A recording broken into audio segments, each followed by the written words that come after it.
속도를 줄이라고 말했습니다. 하지만 저는 94입니다. 아직도 직접 운전하고 지난 30년 동안 감기 한 번 앓지 않았습니다. 그게 단순한 행운 때문은 아닙니다. 모든 걸 바꿔놓은 건 5가지 습관 덕분입니다. 너무 간단해서 효과가 있을 리 없다고 생각할 수도 있지만 실제로 효과가 있었습니다. 제가 남들과 다르게 해온 것들, 그리고 오늘부터 당신도 시작해볼 만한 이유를 말씀드리겠습니다. 아침이 오면 저는 아직 발을 바닥에 내딛기 전부터 몸을 먼저 움직입니다. 운동도 아닙니다. 스트레칭도 아닙니다. 저는 이걸 오늘을 살아갈 몸에게 보내는 첫 번째 인사라고 부릅니다. 오늘도 우리는 움직일 거야. 숨 쉴 거야. 살아갈 거야. 그렇게 제 몸에 메시지를 전합니다. 이 습관은 제가 64살이 되던 해 서울 서대문구에서 진료를 받던 한 노년의학과 의사 선생님께 들은 한마디에서 시작됐습니다. 아침에 깬 직후 30분 동안 인체는 하루 중 가장 빠르게 노화됩니다. 그 말을 듣고 저는 깜짝 놀랐습니다. 자고 일어난 몸은 혈액이 진해져 있고 관절은 굳어 있으며 신경계는 아직 완전히 깨어나지도 않은 상태라는 겁니다. 그런데 많은 사람들은 이 중요한 시간에 침대에서 벌떡 일어나 스마트폰을 확인하고 곧바로 하루의 스트레스에 몸을 던져버립니다. 하지만 저는 정반대로 시작합니다. 저는 등을 대고 누운 채로 깊은 숨을 3번 쉽니다. 그런 다음 손가락을 펴고 접고 발가락을 살짝 흔듭니다. 이어서 발목과 손목을 천천히 원을 그리며 회전시킵니다. 고작 90초밖에 걸리지 않지만 이 짧은 루틴은 온몸의 관절과 근육 힘줄들에게 이렇게 말합니다. 일어나 오늘도 네가 필요해. 어쩌면 우습게 들릴지 모르지만 이 작디작은 의식 하나가 팔다리로 혈액을 보내고 뇌로 산소를 전달하며 몸 전체를 깨어있게 만듭니다.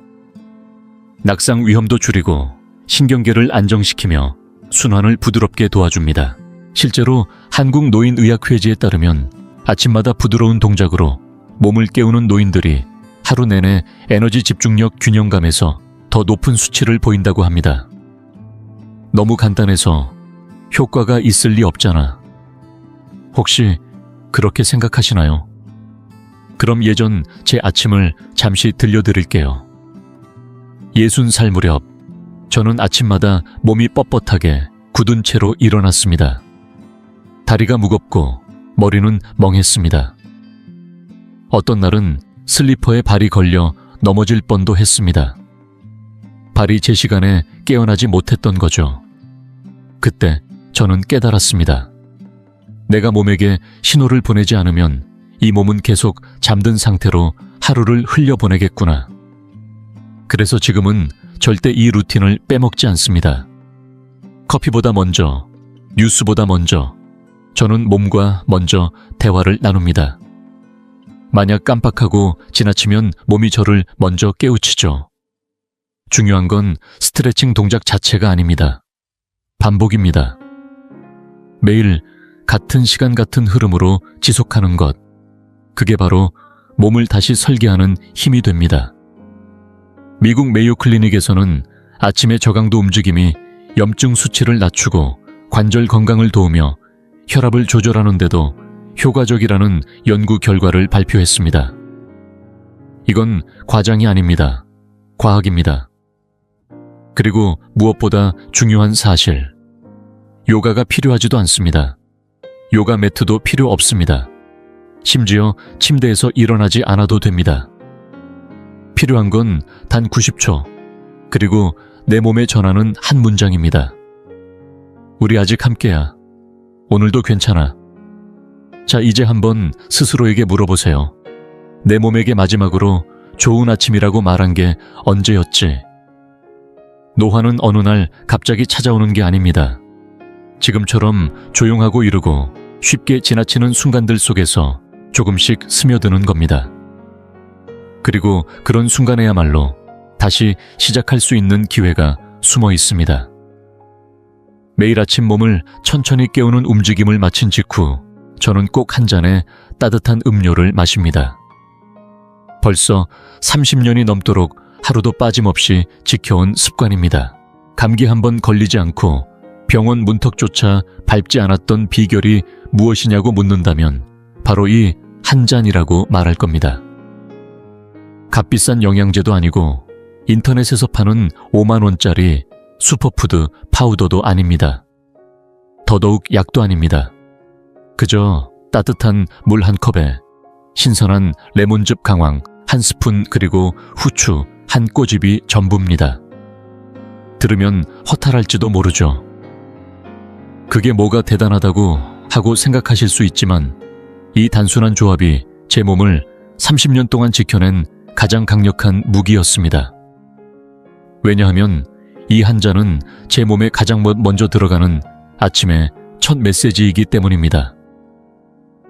오늘도 면역력을 키우고 염증을 가라앉히고 소화를 준비할 시간이야 라는 신호를 전하는 거죠.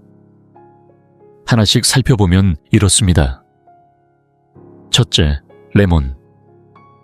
신선한 레몬즙에는 비타민C가 풍부하게 들어있어 백혈구 생성에 도움을 줍니다.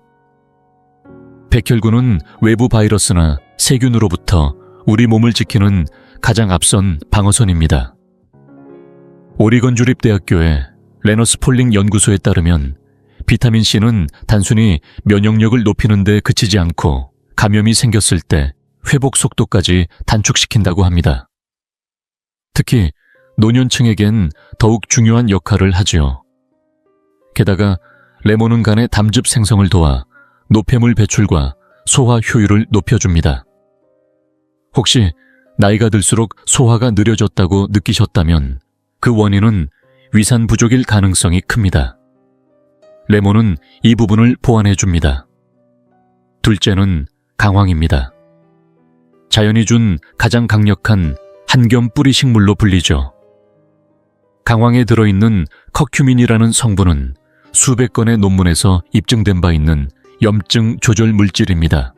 노화가 진행되면서 몸 안에서는 만성염증 지표가 서서히 올라가는데 이 수치가 높아지면 관절통 기억력 저하, 심지어 각종 만성질환으로 이어질 수 있습니다. 프론티어스 인 양리학 애실린 연구에 따르면 커큐민은 면역 기능을 강화하고 산화, 스트레스를 줄이는데 매우 효과적이라고 보고되어 있습니다. 하지만 여기엔 작은 비밀이 하나 숨어 있습니다. 강황만으로는 충분하지 않다는 사실입니다. 왜냐하면 커큐민은 체내 흡수율이 극히 낮기 때문이죠. 이때 마지막 재료인 후추가 등장합니다. 후추에는 피페린이라는 성분이 들어있는데 이 성분이 커큐민의 흡수를 무려 2000%까지 높여준다고 합니다. 후추 없이는 강황의 효능도 흡수도 절반 이하로 줄어들 수밖에 없습니다. 이렇게 세 가지 재료 레몬, 강황, 후추를 섞은 따뜻한 물 한 잔. 저는 이걸 황금 음료라고 부릅니다. 만들기도 정말 간단합니다. 끓이지는 말고 편안하게 마실 수 있을 정도의 따뜻한 물 한 컵에 레몬 반 개를 짜 넣고 강황은 4분의 1, 작은 술 후추는 아주 살짝 한 꼬집 넣어 휘저으면 끝입니다. 다 마시기까지 채 5분도 걸리지 않죠. 제가 이 음료를 마시기 시작했을 당시엔 1년에 두세 번은 꼭 부비동염에 걸리고 겨울마다 관절이 욱신거렸습니다. 아침 식사 후엔 늘 속이 더부룩하고 졸렸고요. 그런데 이걸 시작한 지 2주가 지나자 소화가 훨씬 편해지고 관절이 전보다 부드러워졌습니다. 식습관이나 생활은 그대로였는데도 말이죠. 몇 달이 지나고 보니 어느새 감기도 한 번 안 걸린 채로 계절이 바뀌고 있었습니다. 그렇게 30년이 흘렀습니다. 지금도 바이러스에 노출될 때가 물론 있습니다. 하지만 이제 제 몸은 쉽게 틈을 내주지 않습니다. 늘 깨어있고 준비되어 있고 침착합니다. 이 황금 음료는 단순한 음료가 아닙니다. 움직임 루틴처럼 제 몸에게 보내는 두 번째 신호입니다. 오늘도 우리는 수동적이지 않아. 먼저 움직이고 먼저 지키자. 그런 다짐 같은 거죠. 값비싼 보충제도 복잡한 건강 루틴도 필요 없습니다. 단지 매일매일 조용히 반복되는 작은 습관들만 있으면 됩니다. 몸에 이렇게 속삭여 주세요. 나는 너를 신경 쓰고 있어. 그러니 내일 아침 토스트가 튀어나오기 전에도, 달걀이 익기 전에도 스스로를 위한 황금 한 잔을 준비해 보세요. 그리고 그 한 모금이 입을 적시는 순간 이렇게 되뇌어 보세요. 나는 지금 단순히 물을 마시는 게 아니라 내 몸에게 선언하는 중이야. 건강은 우연이 아니라 내가 매일 선택하는 삶이야. 저는 걷는 것을 운동이라고 생각하지 않습니다. 저에게 걷기는 치유입니다. 매일 아침 비가 오든 바람이 불든 저는 꼭 밖으로 나가 15분 동안 걷습니다. 이어폰도 없고 휴대폰도 없습니다. 오직 발걸음과 호흡만 함께하죠. 그 15분은 제 몸과 마음이 다시 제자리로 돌아오는 시간입니다. 많은 사람들이 걷기를 과소평가합니다. 뛰기 힘든 사람들이나 하는 거 아니야. 나이 들면 어쩔 수 없이 걷는 거지 라며 마치 걷기가 운동의 차선책인 것처럼 여깁니다. 하지만 저는 올해 94 분명히 말씀드릴 수 있습니다. 걷기는 선택이 아니라 기반입니다. 60대던 시절 저도 한때는 땀이 나야 젊음을 유지할 수 있다고 믿었습니다. 그래서 공원에서 달리고 계단을 오르고 온몸이 지쳐야 하루를 산 것 같았습니다. 그런데 어느 날 서울대 병원 건강정보 코너에서 읽은 한 문장이 제 삶을 바꿔놓았습니다. 단순한 걷기만으로도 전신 염증 수치가 낮아지고 혈당이 조절되며 기억력이 향상되고 사망률이 39%까지 감소한다. 순간 머리를 세게 한 대 맞은 듯 했습니다. 그 이후 저는 땀을 좇는 삶을 멈추고 리듬을 받아들이는 삶으로 바꾸었습니다. 걷기는 단지 몸을 앞으로 움직이는 행위가 아닙니다. 걷는 동안 관절이 정렬되고 림프계가 흐름을 회복하며 신경계가 안정됩니다. 심지어 흐트러졌던 생각들까지도 다시 자리를 찾습니다. 그게 바로 걷기입니다. 그리고 무엇보다 중요한 건 매일 한다는 것입니다. 멀리 걸을 필요도 없습니다. 어떤 날은 아파트 단지를 한 바퀴 도는 게 전부입니다. 하지만 단 하루도 빠지지 않습니다. 왜냐고요? 제가 한번 걸으기만 해도 몸이 곧장 반응하거든요. 어깨가 뻐근하고 무릎이 무거워지며 머리가 뿌옇고 속도 더부룩해집니다. 그런데 걷고 나면 제 몸이 다시 기계처럼 작동합니다. 어깨는 펴지고 무릎은 부드러워지고 기분은 맑아지고 어느새 저는 다시 리셋된 사람이 되어 돌아옵니다. 이건 기분 탓이 아닙니다. 과학적으로 입증된 사실입니다. 영국 스포츠의학 저널에 발표된 연구에 따르면 단 20분간의 걷기로도 노년층의 염증 지표인 C반응 단백 수치가 유의미하게 낮아졌습니다. 스탠퍼드 대학 연구팀은 걷기가 앉아서 하는 어떤 활동보다 창의성과 인지력을 더 많이 끌어올린다고 발표하기도 했죠. 하지만 제게 정말 결정적인 순간은 따로 있었습니다. 지금으로부터 25년 전 어느 날 아침 너무 바빠서 산책을 건넜던 적이 있었습니다. 나중에 하지 뭐 하고 미뤘는데 하루가 금세 지나버렸고 결국 그날은 걷지 못했습니다. 그런데 이상하게도 그날 저는 피곤하지도 않고 아프지도 않았는데 늙은 느낌이 들었습니다. 그건 단순한 체력의 문제가 아니었습니다. 관절이 마치 내 것이 아닌 것 같고 폐는 제 역할을 잊은 듯 했습니다. 그날 저는 결심했습니다. 걷는 건 선택이 아니라 내 몸을 살리는 약이구나. 그 후로 저는 걷기를 처방처럼 대합니다. 발에 잘 맞는 신발을 신고 속도를 내지 않고 천천히 출발합니다. 호흡에 집중하죠. 4초 들이쉬고 6초 내쉬는 리듬. 팔을 부드럽게 흔들면서 등을 펴고 시선을 앞으로 둡니다. 그리고 많은 분들이 예상하지 못하는 한 가지가 있습니다. 저는 걷는 동안 미소를 짓습니다. 기뻐서 웃는 게 아닙니다. 웃으면 기분이 좋아지니까 웃는 겁니다. 이 작은 미소 하나가 자율신경계, 특히 미주신경을 자극하여 염증 반응, 심박수 소화 기능까지 조절하는 힘을 발휘합니다. 사이코소매틱 메디슨에 실린 논문에서는 움직이는 동안 지은 미소가 스트레스를 완화하는 효과를 훨씬 더 증폭시킨다고 밝혔습니다. 그렇게 저는 매일 웃으며 숨쉬며 15분을 걷습니다. 그 15분이 저에게 수십 년의 힘을 선물해 줬습니다. 비싼 장비가 필요하지도 않습니다. 날씨가 완벽할 필요도 없습니다. 기운이 넘칠 필요도 없습니다. 걷는 그 순간 몸이 에너지를 되찾기 시작하니까요. 왜냐하면 우리의 몸은 원래 움직이기 위해 만들어졌기 때문입니다. 그리고 매 한 걸음이 우리에게 말해줍니다. 나는 아직 할 수 있어. 혹시 요즘 몸이 무겁고 머리가 흐릿하고 감정이 늘 가라앉아 있다면 동기부여를 기다리지 마세요. 신발을 신고 문을 열고 몸에게 이렇게 말해보세요. 다시 시작하자. 왜냐하면 움직임이 곧 생명이니까요. 제가 지난 30년 넘게 단 하루도 거르지 않은 영양소가 하나 있습니다.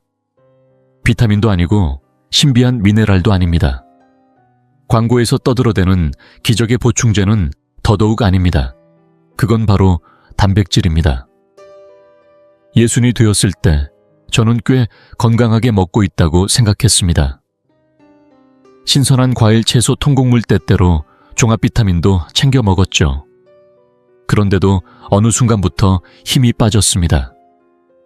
오전 10시만 넘으면 기운이 쭉 빠지고 집중력이 떨어졌고 심지어 점심을 먹었는지 안 먹었는지도 헷갈릴 만큼 기억이 흐릿해졌습니다. 처음엔 나이 탓이려니 했죠. 하지만 종로구의 한 내과에서 진료받던 정명수 박사님은 이렇게 말씀하셨습니다. 그게 나이 때문이 아닙니다. 단백질이 부족한 겁니다. 나이가 들수록 단백질의 흡수와 활용 능력이 떨어진다는 사실을 그때 처음 알게 됐습니다. 젊을 땐 조금만 먹어도 충분했지만 예순이 넘은 후엔 오히려 더 많이 더 집중적으로 섭취해야 근육을 유지하고 면역을 지키며 인지력과 회복력까지 챙길 수 있다는 거죠. 그 말을 듣고 저는 아침 식사를 완전히 바꿨습니다. 예전처럼 식빵이나 시리얼로 대충 때우는 대신 제 스스로 이름 붙인 식단을 실천하기 시작했습니다. 이름하여 뇌와 몸을 위한 아침 식사입니다. 삶은 달걀 하나, 그릭 요거트 한 컵, 호두 한 줌, 그리고 신선한 블루베리 몇 알, 단백질만 해도 25g 이상 들어있고 한겸 성분 좋은 지방 뇌 기능을 돕는 항산화 물질까지 고루 갖춰져 있습니다. 이 식사는 배를 채우는 것이 아니라 몸을 깨우고 하루를 견딜 수 있게 해주는 연료입니다. 많은 분들이 단백질은 헬스하는 사람들이나 챙겨야 하는 거라고 생각합니다. 하지만 진짜 중요한 건 따로 있습니다. 우리 몸의 면역세포는 모두 아미노산 즉 단백질로 구성되어 있습니다. 조직을 복구하는 효소 뇌의 신경 전달 물질 역시 단백질 없이는 만들어지지 않습니다.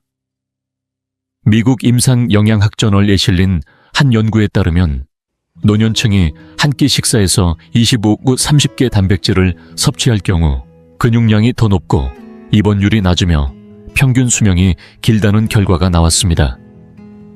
또 터프츠 대학교의 연구에선 단백질 섭취량이 많은 노인이 백신 반응도 더 좋고 감염 회복 속도도 빠르다는 사실이 확인됐습니다. 이건 단순한 근육 유지의 문제가 아닙니다. 회복력, 생존력의 문제입니다. 물론 단백질이라고 해서 모두 같은 건 아닙니다. 그래서 저는 완전 단백질을 중요하게 봅니다. 필수 아미노산 9가지를 모두 갖춘 식품이죠. 달걀은 완벽한 점수를 받은 식품입니다. 그릭 요거트는 단백질뿐 아니라 칼슘과 유익균까지 함께 제공합니다. 호두는 완전 단백질은 아니지만 오메가3와 한겸 성분이 풍부합니다. 블루베리는 이 모든 걸 하나로 이어주는 항산화 물질의 연결고리 같은 존재입니다. 이 식사는 단순히 포만감을 주는 게 아니라 저를 흔들리지 않는 상태로 만들어줍니다. 예전엔 오전 11시만 되어도 머리가 띵하고 손끝이 저릿했는데 지금은 마치 40살로 돌아간 듯 아침부터 정오까지 쭉 안정된 에너지가 이어집니다. 중요한 미팅이 있어도 먼 거리 운전을 해야 해도 약속이 겹쳐도 흔들리지 않습니다. 왜냐고요? 하루의 시작을 제대로 채웠기 때문입니다. 그리고 꼭 복잡할 필요도 없습니다. 어떤 날은 삶은 달걀 대신 코티지 치즈에 아마씨를 얹어 먹기도 하고 때론 통밀 토스트에 구운 닭가슴살 한 조각을 올려 먹기도 합니다. 조금 특별하게 먹고 싶을 땐 렌틸콩 스크램블도 만들죠. 하지만 한 가지 원칙은 절대 변하지 않습니다. 아침에 단백질을 거르지 않는다. 왜냐하면 그 순간 우리 몸은 오늘 하루를 어떻게 살아낼지 결정하기 때문입니다. 자동차에 연료 대신 연기만 넣는 사람은 없죠. 그런데 왜 우리는 몸에 그렇게 무심할까요? 단백질이 풍부한 아침 식사는 사치가 아닙니다. 생명줄 같은 존재입니다. 그건 나이에 상관없이 과거가 어떠했든 상관없이 내일 아침부터 바로 시작할 수 있는 선택입니다. 왜냐하면 우리 몸은 당신이 몇 살인지 신경 쓰지 않습니다. 당신이 오늘 무엇으로 자신을 채우는지를 기억할 뿐입니다. 아무 의사도 제게 이런 말을 해준 적은 없었습니다. 몸보다 먼저 병드는 건 마음이라는 사실을, 진짜 젊음을 오래 유지하고 싶다면 몸이 아니라 마음부터 돌봐야 한다는 사실을요. 그래서 저는 매일 아침 누구와도 말하기 전, 날씨를 확인하기도 전에 딱 3분간 스스로와 조용히 마주 앉는 시간을 가집니다. 저는 이걸 정신조율이라고 부릅니다. 명상도 아닙니다. 심리치료도 아닙니다. 특별한 도구나 기법 없이 그저 잠시 가만히 앉아 오늘 하루를 어떻게 살아가고 싶은지를 그려보는 겁니다. 복잡한 현실을 상상하지 않습니다. 막히는 도로 밀린 장보기, 고지서 같은 건 떠올리지 않습니다. 그 대신 저는 제가 느끼고 싶은 감정을 그립니다. 평온하고 단단하고 흔들리지 않고 누군가에게 도움이 되는 모습. 그리고 그런 감정 속에 잠긴 채로 하루를 살아가는 제 모습을 머릿속에 그려봅니다. 운전대를 쥐고 있는 모습, 대화에서 당황하지 않는 모습, 어떤 일이 닥쳐도 마음이 차분한 제 자신을 상상하는 거죠. 이렇게 말하면 어떤 분은 그게 무슨 효과가 있겠어 하고 생각하실지 모르지만 이건 제가 매일 아침 하는 일 중에서 가장 강력한 습관입니다. 왜냐하면 뇌는 상상과 현실을 구분하지 못합니다. 이건 그저 좋은 말이 아니라 실제로 입증된 뇌과학입니다. 하버드 대학교와 조 디스펜자 박사의 연구에 따르면 fMRI 기능성 자기공명 영상으로 관찰했을 때 사람들이 어떤 행동을 생생하게 상상할 때 실제로 행동할 때와 같은 뇌 영역이 활성화된다고 합니다.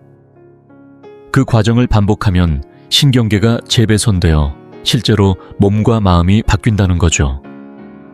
쉽게 말하면 집을 나서기도 전에 차분함, 집중력, 그리고 맑은 정신을 훈련할 수 있다는 뜻입니다. 이게 왜 중요하냐고요? 노년기에 가장 무서운 건강에 적은 바이러스도 유전도 아닙니다. 바로 스트레스입니다. 스트레스는 코르티솔이라는 호르몬을 과잉 분비하게 만듭니다. 그 코르티솔은 뇌세포를 손상시키고 면역력을 떨어뜨리며 근육을 약하게 만들죠. 더 무서운 건 나이가 들수록 스트레스는 아주 다른 방식으로 나타난다는 겁니다. 피로 기억력 저하, 가슴 답답함, 원인을 모르는 병 같은 모습으로 조용히 드러납니다.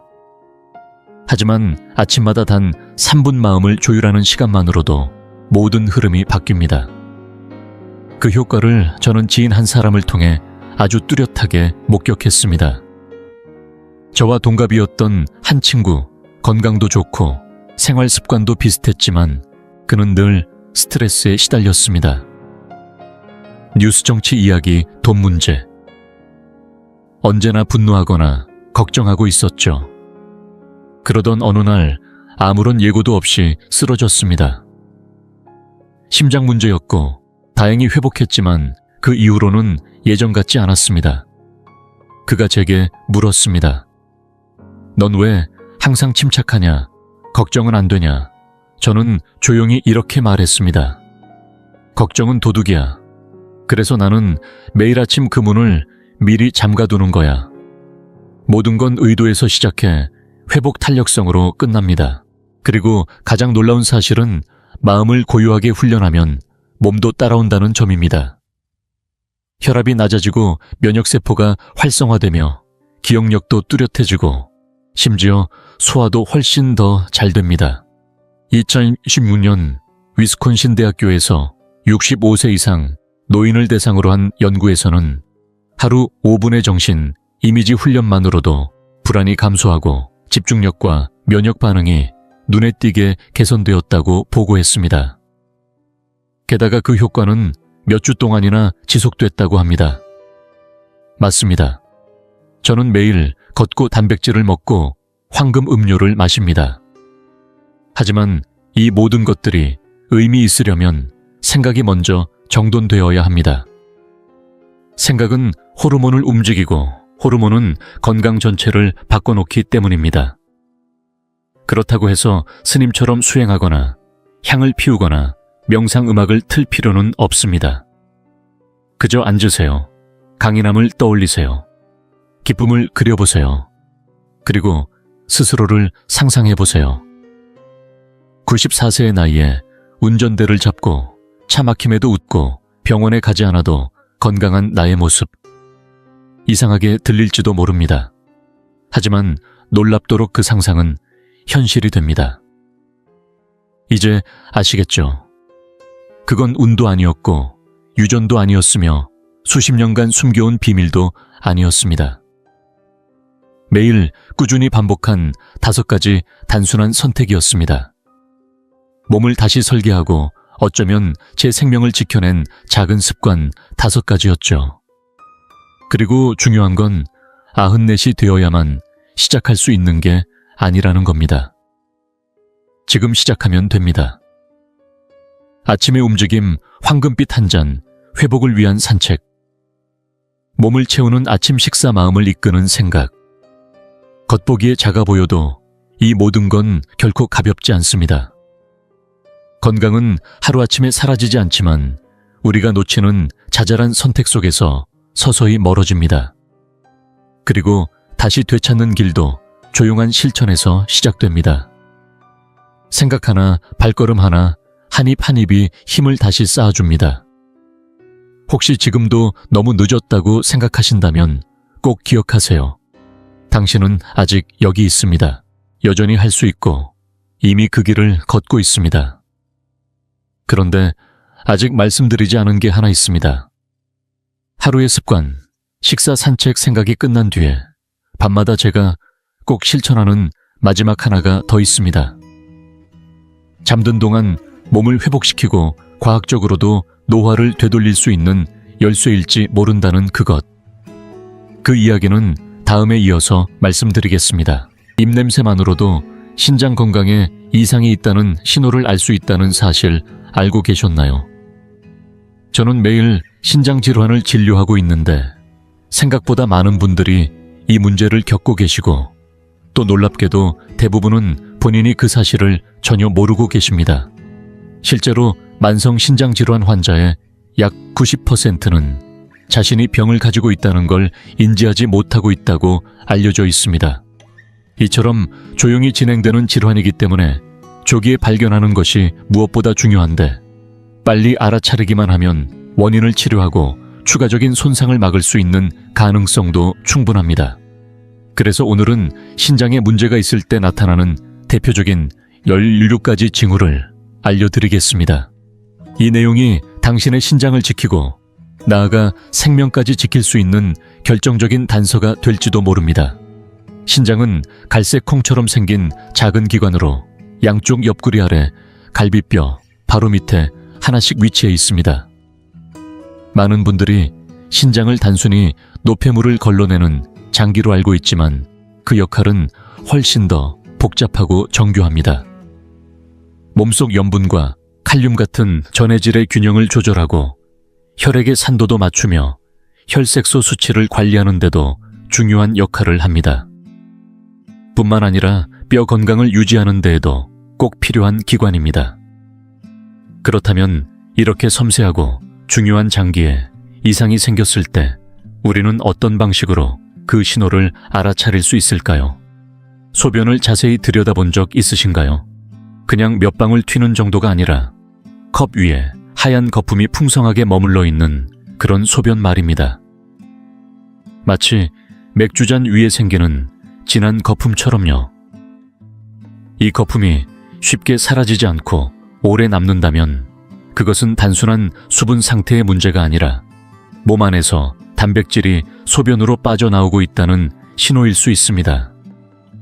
특히 혈액 속에 있어야 할 중요한 단백질인 알부민이 소변을 통해 새고 있는 것이라면 이는 신장이 보내는 조용하지만 심각한 경고일 수 있습니다.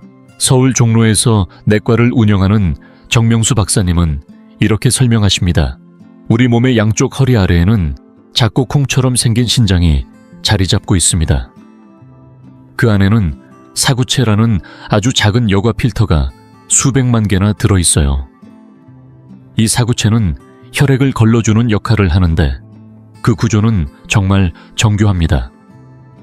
혈관이 마치 실타래처럼 뭉쳐 있는데 그 통로가 너무 좁아서 적혈구 하나하나가 줄을 서서 지나가야 할 정도죠. 더 깊이 들여다보면 이 혈관 표면을 덮고 있는 것은 머리카락처럼 보이는 아주 미세한 돌기들입니다. 이 돌기들은 족세포에서 뻗어나온 구조물로 살아있는 생체 필터를 이루고 있습니다.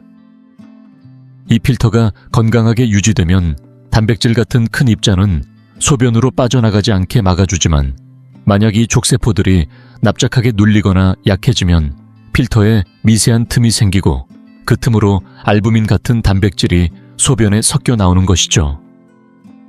이렇게 새어나온 알부민은 비누와 유사한 구조를 가지고 있어 물과 섞일 때 풍성한 거품을 만들어냅니다. 실제로 병원에서 사용하는 알부민 주사액을 흔들어 보면 그 표면에 짙고 진한 거품이 생기는 걸 볼 수 있습니다. 그래서 평소보다 소변에 거품이 많이 끼고 그 거품이 쉽게 사라지지 않는다면 단순한 탈수 증상이 아니라 신장이 보내는 초기 이상 신호일 수 있습니다. 그럼 지금부터 간단한 자가 진단을 하나 해보겠습니다. 정명수 박사님이 병원에서 환자들을 볼 때 자주 하는 아주 쉬운 테스트입니다. 바지를 무릎 아래까지 살짝 걷어 올려보세요. 그리고 정강이뼈 바로 위 종아리 앞쪽을 손가락으로 5초 정도 꾹 눌러주세요. 그런 다음 손을 떼고 눌린 자국이 남아있는지 확인해보세요. 만약 눌린 자리가 오랫동안 그대로 남아있다면 이것은 요훈성 부종이라고 불리는 증상입니다. 이 부종 역시 소변에 알부민이 빠져나갔을 때 나타날 수 있습니다. 혈관 안에 있어야 할 알부민은 수분을 혈관 안으로 끌어당기는 역할을 합니다. 그런데 그 알부민이 빠져나가면 수분이 혈관 밖으로 스며들기 시작하고 그 결과로 다리발 눈 주위처럼 중력이 작용하거나 조직이 느슨한 부위에 붓기가 생기는 것입니다. 여기서 중요한 점은 겉으로는 몸이 부어오르는데도 실제로 혈관 속을 흐르는 수분은 오히려 줄어든다는 사실입니다. 이렇게 되면 우리 몸, 특히 신장은 지금 몸이 탈수 상태구나 라고 잘못 판단하게 됩니다. 그래서 더 많은 수분과 염분을 잡아두려고 하는데 이 반응이 오히려 붓기를 더 악화시키는 악순환을 만듭니다.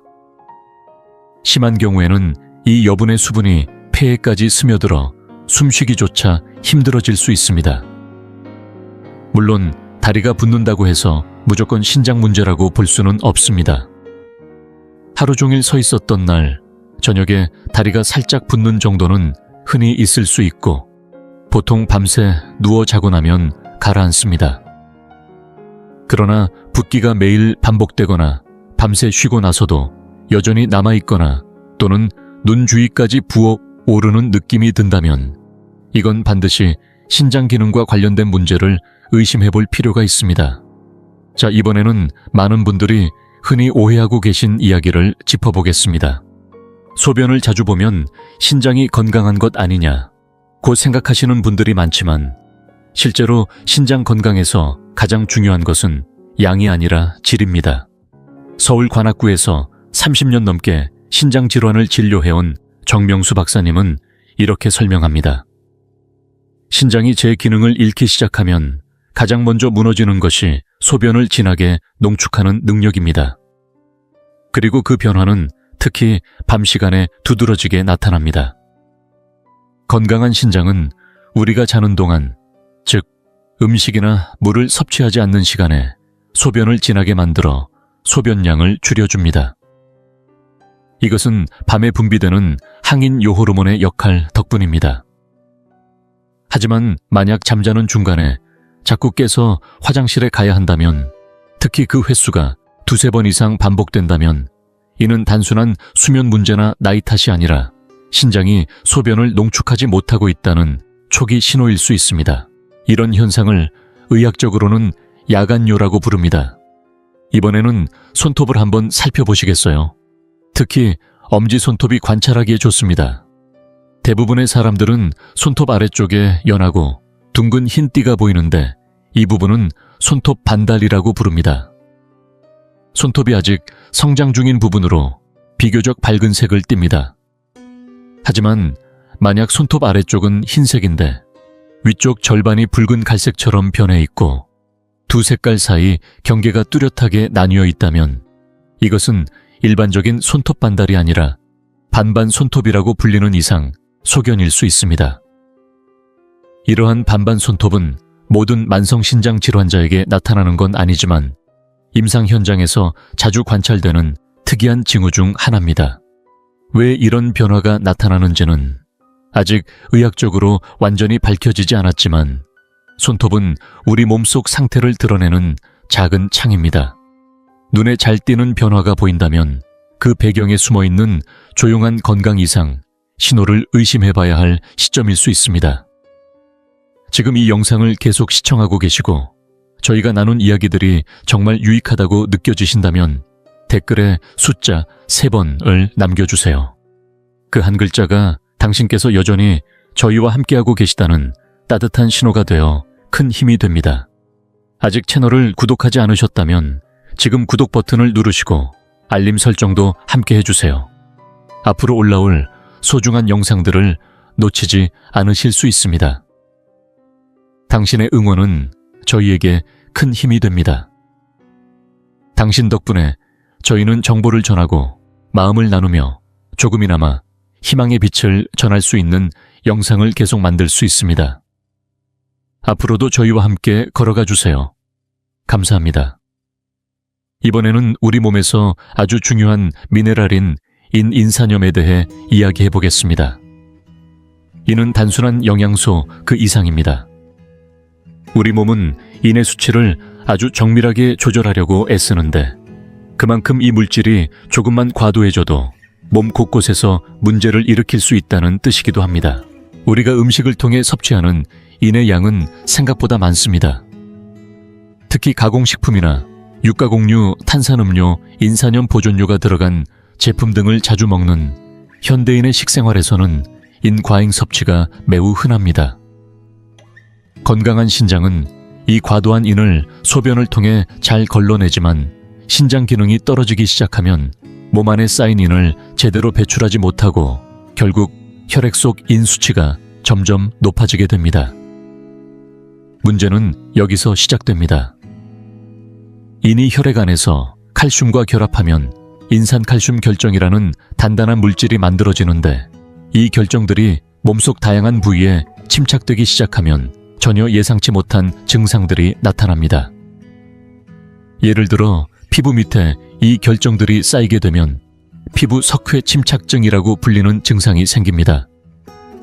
겉으로 보기에는 노란빛이 도는 단단한 혹처럼 보이고 대부분 통증은 없지만 만졌을 때 이물감이 확연히 느껴집니다. 때로는 이 혹이 피부를 뚫고 터지기도 하는데, 그 안에서 나오는 물질은 마치 치약처럼 하얗고 끈적한 칼슘 인산물질입니다. 서울대병원 류마티스 내과에서 진료 중인 이정아 교수님은 이런 증상을 전신 홍발 루푸스, 피부 근염 경피증 같은 자가 면역 질환 환자에게서도 자주 본다고 이야기합니다. 다만 신장 질환으로 인해 발생한 경우에는 이 피부 증상이 가장 경미한 형태일 수도 있다는 점이 더 중요합니다. 왜냐하면 같은 결정들이 피부가 아닌 혈관 속에 침착될 경우 상황은 훨씬 더 위험해지기 때문입니다. 의학적으로는 이를 혈관 석회증이라고 부르며 경우에 따라서는 생명을 위협할 수 있는 응급 상황으로 이어지기도 합니다. 혈관 벽이 막혀 산소와 영양분이 제대로 공급되지 않으면 해당 부위의 조직이 괴사하고 장기 기능이 급격히 나빠지는 일이 생깁니다. 이런 심각한 문제 외에도 고인 상태는 더 미묘한 방식으로도 혈관에 영향을 줍니다.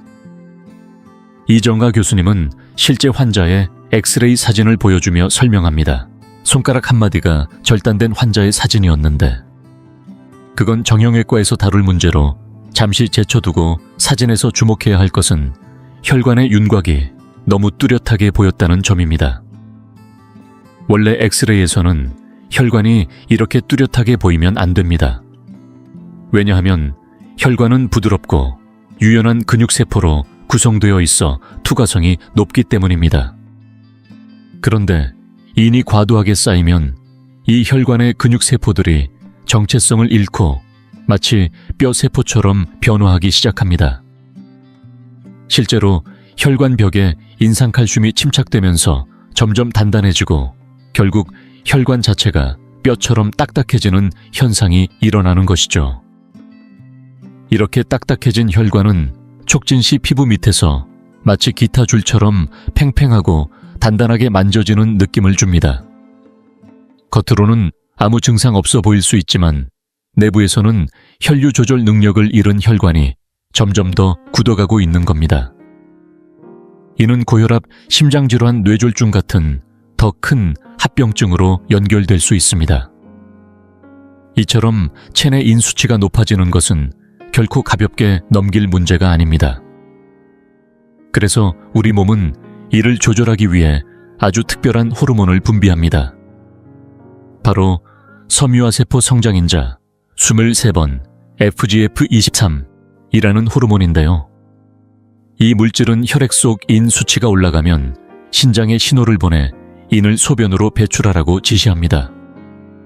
동시에 장에도 작용하여 음식에서 인이나 칼슘이 과도하게 흡수되지 않도록 막는 역할도 하죠.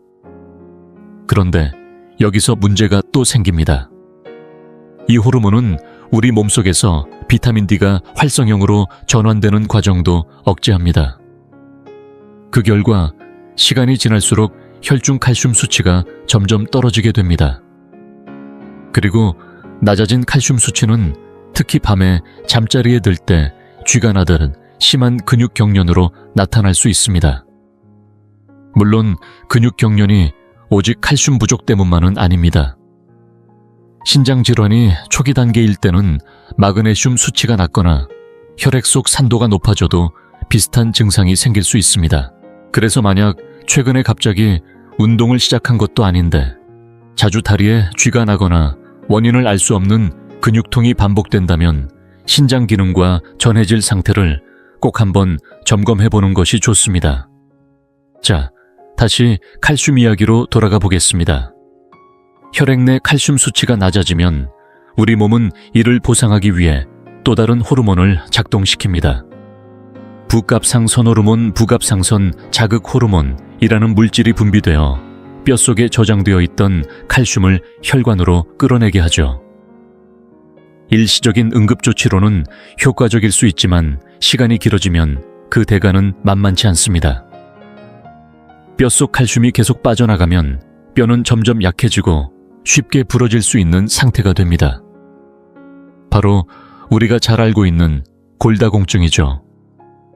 정명수 박사님은 골다공증을 의심할 때 특히 중요하게 보는 지표 중 하나가 신장의 기능 저하와 함께 나타나는 키 감소라고 설명합니다.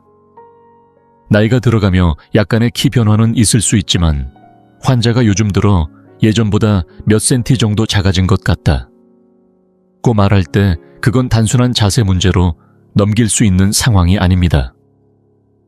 특히 큰 외부 충격 없이도 손목이나 척추 고관절 부위에서 뼈가 부러졌던 경험이 있다면 그건 신장 건강과 밀접하게 연관되어 있는 골다공증의 경고 신호일 수 있습니다. 신장이 망가지기 시작하면 전해질의 불균형만 생기는 것이 아닙니다. 훨씬 더 복잡하고 무서운 일이 조용히 벌어지기 시작하죠. 바로 몸 안에 노폐물 독소가 서서히 쌓이는 현상, 의학적으로는 요독증이라 불리는 상태입니다. 이 말은 다소 완곡하게 표현한 것이고 직설적으로 말하면 피 속에 소변 성분이 섞이기 시작한다는 뜻입니다. 문제는 이 요독증이 겉으로 잘 드러나지 않다가 아주 불편한 방식으로 처음 나타난다는 것입니다. 바로 밤이 되면 점점 심해지는 전신 가려움증입니다. 원인을 알 수 없이 몸 전체가 쉴 새 없이 간지럽고 긁어도 가라앉지 않으며 결국 잠을 설치게 만드는 이 증상이 바로 신장질환의 가장 초기 신호일 수 있습니다. 실제로 서울 양천구에 사는 57세 남성 이진우 씨도 이런 경험을 했습니다. 이유 없이 온몸을 긁다가 피부가 헐 정도가 되었고 결국 병원을 찾았는데 혈액 검사 결과는 진행된 만성 신장질환이었습니다. 처음에는 단순한 알레르기인 줄 알았지만 사실은 몸속에 쌓인 요독성 물질이 피부를 자극한 것이었습니다. 이 요독성 물질들은 단순히 피부 표면에 염증을 일으키는 것을 넘어 신경 말단을 예민하게 만드는 가려움 수용체를 활성화시키기도 합니다. 심지어 시간이 지나면서 이 독소들이 뇌에까지 영향을 주면 뇌 속 가려움 회로를 만성적으로 자극하게 되어 이유 없는 가려움이 지속되는 악순환에 빠질 수 있습니다. 그뿐만이 아닙니다. 많은 분들이 나이가 들수록 자주 겪는 또 하나의 불편한 밤의 증상, 바로 하지불안 증후군도 신장 기능과 밀접하게 연관되어 있습니다. 이 증상은 밤에 누워 가만히 있으려고 하면 다리를 꼭 움직여야 할 것 같은 충동이 생기고 그 불편함이 너무 심해져 잠을 제대로 이루지 못하게 됩니다. 과학적으로는 뇌 안에 철분이 부족해지면 도파민이라는 신경 전달 물질이 잘 생성되지 않고 이것이 다리 움직임에 대한 충동을 유발하는 원인 중 하나로 알려져 있습니다. 그런데 이 철분 부족과 신장 질환이 어떻게 연결되어 있는 걸까요? 정답은 또다시 요독성 독소들에 있습니다. 신장 기능이 떨어지고 독소가 축적되기 시작하면 몸 안에 염증 반응이 지속적으로 일어나게 되고 이때 생성되는 헵시딘이라는 호르몬이 문제를 일으킵니다. 헵시딘은 원래 우리 몸을 보호하기 위한 물질입니다. 세균은 철분을 좋아하기 때문에 감염이 발생하면 헵시딘은 철분을 저장소로 이동시키고 음식에서 철분 흡수를 막음으로써 세균의 먹이를 차단하려고 합니다. 하지만 신장이 나빠지고 요독성 독소가 많아지면 우리 몸은 감염이 없는데도 헵시딘을 지속적으로 과잉 분비하게 됩니다. 그 결과 몸에 철분이 충분히 있음에도 불구하고 뇌에서는 만성적인 철결핍 상태에 빠지게 되고 이로 인해 하지불안 증후군이 발생하는 것이죠. 결국 말하고 싶은 것은 이것입니다.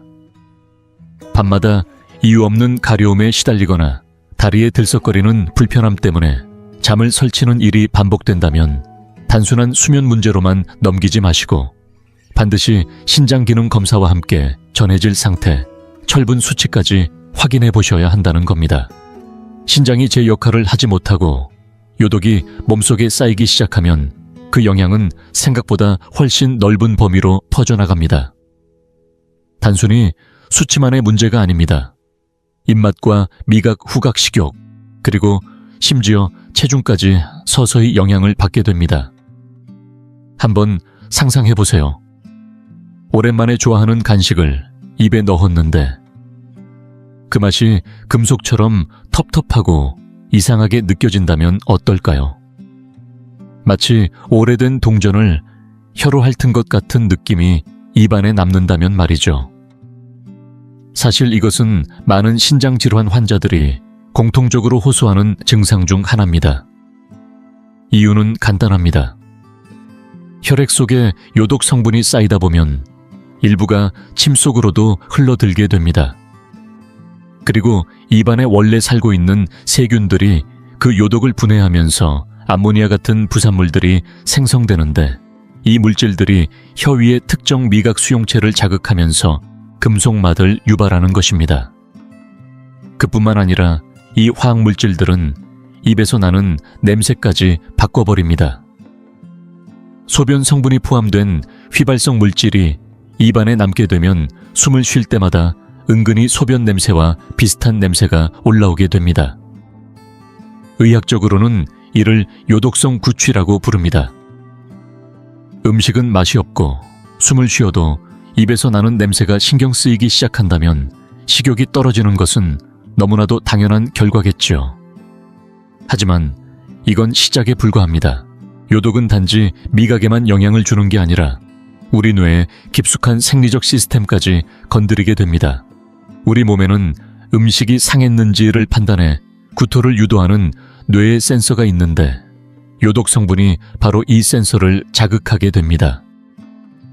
감염이나 식중독일 때 작동해야 할 이 방어 시스템이 신장질환 환자에게는 아무 이유 없이 작동하면서 식욕 억제 구역감, 메스꺼움, 그리고 구토까지 유발할 수 있습니다. 이처럼 요독은 단순한 미각 변화가 아니라 식사를 거부하게 만들고 결국 원치 않는 체중 감소로 이어지는 위험한 연쇄 반응을 일으키는 것입니다. 그뿐만이 아닙니다. 신장 기능이 나빠지면 혈소판 기능도 영향을 받습니다. 평소에는 작은 상처가 나면 혈소판이 달려가 출혈 부위를 막아주는 자연스러운 작용이 일어나지만 요독성 독소가 혈소판을 덜 끈적하게 만들어서 피가 잘 멈추지 않게 됩니다. 서울 서대문구에 사는 박명희 씨는 39세의 젊은 나이에 신부전 진단을 받고 투석을 시작했지만 몇 차례 투석을 걸은 이후 피부에 이유 없는 멍이 크게 생기고 칫솔질을 할 때마다 잇몸에서 피가 나오는 증상을 겪었습니다. 이런 경우는 드물지 않으며 잇몸 출혈, 코피멍이 쉽게 드는 현상은 신장 기능이 나빠졌다는 신호일 수 있습니다. 그리고 아주 드물지만 신장이 거의 기능을 멈추는 말기, 신부전 단계에서는 피부에 나타나는 또 다른 극적인 변화가 있습니다. 바로 요독성 서리입니다. 땀 속에 포함된 요독이 너무 많아서 땀이 증발한 자리에 하얀 가루 같은 결정이 피부 표면에 남게 되는 현상입니다. 이정아 교수님은 이렇게 설명합니다. 이건 마치 피부 위에 하얀 분필가루를 뿌려놓은 듯한 모습인데 실제로 땀을 통해 배출된 요독 결정이 그대로 말라붙은 것입니다. 매우 드물게 관찰되는 증상이지만 만약 이 현상이 보인다면 신장 상태는 이미 상당히 심각한 단계에 와 있다는 뜻입니다. 요독은 또 다른 장기에도 조용히 영향을 미칩니다. 심장을 둘러싸고 있는 얇은 막심막에 염증이 생기는 현상이 대표적입니다. 이 현상을 심막염이라고 부르며 문제는 심장은 쉴 수 없는 기관이라는 데 있습니다. 무릎이 붓거나 아프면 쉬면 되지만 심장은 계속 뛰어야만 하니까요. 심장이 뛰면서 이 염증 부위와 계속 마찰을 일으키면 가슴이 찌르는 듯한 통증을 호소하게 됩니다. 정명수 박사님은 청진기로 환자의 심장을 들여다보다가 사각사각 긁는 듯한 소리를 직접 들었다고 말합니다. 이 소리는 바로 심장이 염증 부위를 문지르며 만들어내는 소리였고, 듣는 순간 심장의 상태가 말해주는 경고를 몸으로 느낄 수 있었다고 하셨습니다. 자, 다시 흔히 나타나는 증상 이야기로 돌아가 보겠습니다. 환자들이 가장 자주 말하는 증상 중 하나는 바로 쉽게 피로해진다는 겁니다. 만성 신장 질환이 있을 때 피로감을 느끼게 되는 원인은 앞에서 설명한 것들이 복합적으로 작용합니다. 근육 경련으로 잠을 자주 깨거나 피부 가려움과 하지불안 증후군처럼 밤에 수면을 방해하는 증상들, 전해질 불균형이나 요독물질의 축적도 영향을 줍니다. 그런데 이 외에도 비교적 간단히 조절할 수 있는 또 하나의 원인이 있습니다. 신장은 에리트로포이에틴이라는 호르몬을 만들어내는 역할도 하는데, 이 호르몬은 뼈 속 조혈세포에게 적혈구를 더 많이 만들라고 지시합니다. 유명한 사이클 선수가 경기력 향상을 위해 사용했던 바로 그 호르몬이기도 합니다. 그만큼 혈액 속 적혈구 수가 높아지면 체력도 함께 좋아지지만, 반대로 신장 기능이 저하되면 이 호르몬이 부족해지고 계단을 몇 칸 오르는 것조차 벅차게 느껴질 수 있습니다. 다행히 지금은 이 호르몬을 주사 형태로 보충해 줄 수 있는 치료제가 있어서 만성 신장 질환으로 인한 빈혈을 어느 정도 회복시킬 수 있습니다. 그리고 마지막으로 꼭 짚고 넘어가야 할 중요한 징후는 사실 어떤 증상도 전혀 느껴지지 않는 상태입니다. 만성 신장 질환은 단계가 5으로 나뉘는데, 1단계는 가장 가벼운 상태이고 5단계에 이르면 투석을 시작해야 할 만큼 심각한 단계에 도달하게 됩니다. 그런데 많은 분들이 아무런 이상을 느끼지 못한 채 3단계에 접어들어 있을 때가 많습니다. 그보다 더 이른 시점에 발견되는 경우는 대부분 다른 이유로 받은 혈액검사나 소변검사에서 우연히 발견되는 경우가 많습니다. 그래서 미리미리 관리하는 예방이 가장 중요합니다.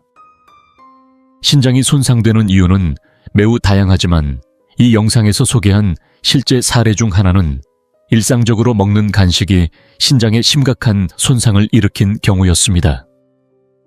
하지만 가장 흔하게 원인이 되는 것은 역시 당뇨병과 고혈압입니다.